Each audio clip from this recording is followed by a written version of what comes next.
Les trois choses principales qu'on utilise au billard sont une table, des boules de billard et une queue. Tu trouveras probablement des queues de différentes tailles, alors choisis celle que tu penses pouvoir manier le mieux. Fais attention à sa pointe, la partie la plus importante de ta queue de billard. C'est l'extrémité étroite avec laquelle tu vas frapper les boules. Les pointes peuvent être plus ou moins dures.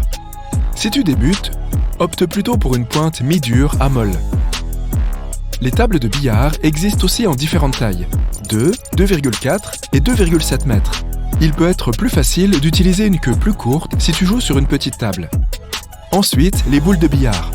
Elles sont numérotées de 1 à 15.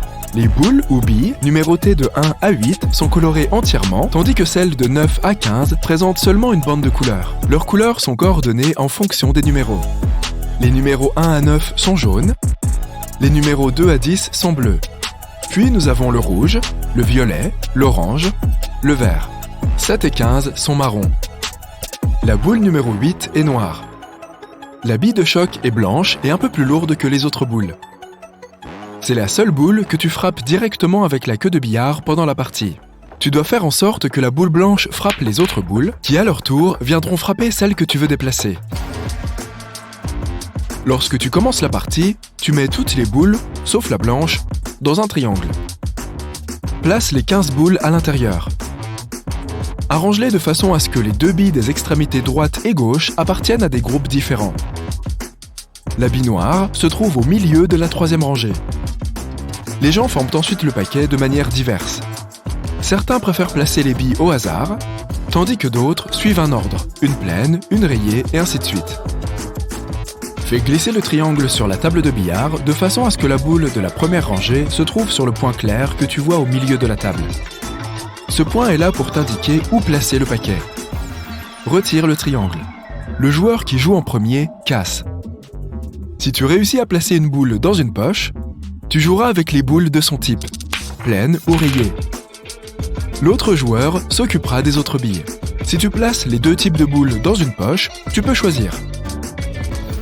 Et quel que soit le type de boule que tu obtiens ou choisis, tu dois t'y tenir jusqu'à la fin de la partie.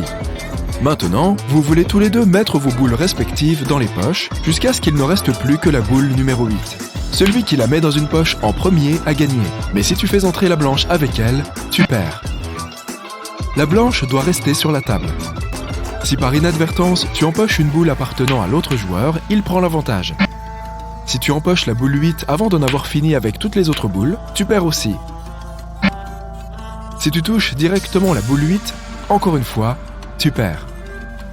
En ce qui concerne la position de la main, tu mettras peut-être un peu de temps avant de savoir ce que tu préfères. Si tu es droitier, tiens la base de la queue avec ta main droite. Pose le bout de la queue, l'extrémité droite, sur ta main gauche. Fais l'inverse si tu es gaucher. Tu peux aussi placer ton index autour de l'extrémité, avec ton pouce en support. Tiens-la bien, et tu auras ainsi un meilleur contrôle. Certains joueurs aiment poser leur queue entre leurs doigts dans un style aplati, tandis que d'autres préfèrent la poser sur leur index. Ne bouge pas cette main, ne bouge que le bras à l'arrière lorsque tu veux frapper la balle. Entre tes pieds, il doit y avoir un écart un peu plus large que la largeur de tes épaules. Ta position doit être suffisamment assurée. Si un ami te pousse un peu, tu ne bougeras pas. Lorsque tu t'entraînes, fais passer ton regard entre le point que tu vises et la pointe de la queue de billard. Imagine qu'il y ait une ligne qui va tout droit jusqu'au centre de la poche que tu vises. Cette ligne passe aussi par le centre de la boule que tu veux frapper. Utilise ta queue de billard pour tracer la ligne si tu n'arrives pas à la visualiser. Tu veux viser l'endroit où ces deux points se rejoignent. Il existe une méthode appelée visualisation de la boule fantôme. Tu imagines la boule de pointe à l'endroit où elle devrait se trouver pour faire entrer la boule visée dans la poche. Cela te permet de savoir où exactement tu vas pouvoir envoyer ta boule. Maintenant, frappe, essaye de tirer droit et avec force, mais sans laisser la queue de billard s'échapper sur le côté. Entraîne-toi avec des coups faciles. Parfois, il faut frapper plus fort, et parfois, il est préférable d'y aller doucement. Ne serre pas trop fort la queue de billard. Si tu débutes, tu penseras peut-être que plus tu serres, plus tu seras précis. Si tu la tiens trop fermement, tu risques de soulever l'extrémité de la queue lorsque tu vises. De plus, tu pourrais accidentellement éjecter la boule blanche de la table. Essaye de la tenir de manière relâchée, mais suffisamment ferme pour la soulever au-dessus de la table. Elle ne doit pas toucher ta paume et ton petit doigt peut rester libre. De cette façon, tu auras un meilleur contrôle. Les débutants bougent souvent un peu trop le haut de leurs bras lorsqu'ils tirent. Essaye d'imaginer le fonctionnement des parties supérieures et inférieures de ton bras comme un pendule. Le haut du bras reste immobile et bien placé tout le temps. C'est ton avant-bras, au-dessus du coude, qui se balance d'avant en arrière lorsque tu vises et que tu te prépares à frapper. La main qui frappe doit se trouver juste au-dessous du coude.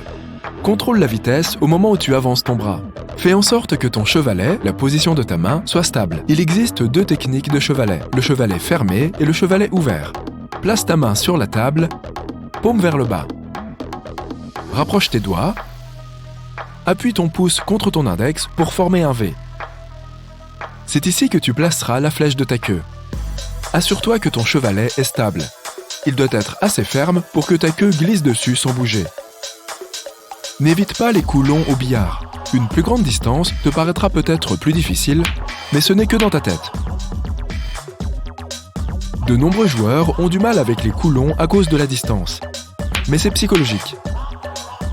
Assure-toi de tirer droit lorsque tu vises le centre et entraîne-toi. Assure-toi de bien frapper au centre de la boule. Si tu viens de débuter, tu ne te rends peut-être pas compte que tu frappes en fait la bille légèrement à droite ou à gauche. Exerce-toi. Place la boule près de l'extrémité de la table. Frappe-la au centre et doucement. Elle est censée revenir toucher le bout de ta queue de billard. N'hésite pas à utiliser la craie. Elle permet à la pointe, ou procédé, de bien accrocher à la boule que tu frappes.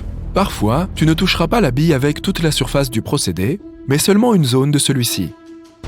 La craie améliore le contact entre la boule de choc et la pointe de la queue. Il existe 3 façons de faire un carreau. Frappe le centre de la boule et assure-toi que la queue de billard la suit. C'est comme si tu frappais à travers la boule blanche. La queue doit continuer à avancer. La boule sera trop lente si tu la frappes doucement sans la suivre. Technique numéro 2, frappe la boule légèrement au-dessous de son centre. Ne la frappe pas trop fort cette fois car elle risque de rouler en arrière. Numéro 3, tire doucement. De cette façon, la boule glissera directement vers celle que tu vises et s'arrêtera. C'est une bonne solution pour les coups longs. Tu n'as pas besoin de frapper fort simplement parce que la distance est plus grande. L'effet rétrograde est vraiment cool et te permet de réussir les coups où il faut que la balle revienne en arrière. Pour cela, tu dois viser bas sur la boule de choc et la suivre jusqu'au bout. Ne soulève pas la queue. Il existe un truc plutôt sympa qu'on appelle la règle des 30 degrés. Elle stipule que toute bille de choc qui roule se dirigera dans la direction de son angle naturel à l'intérieur de 30 degrés. Cet angle est équivalent à celui que tu obtiens lorsque tu fais le signe peace avec tes 2 doigts.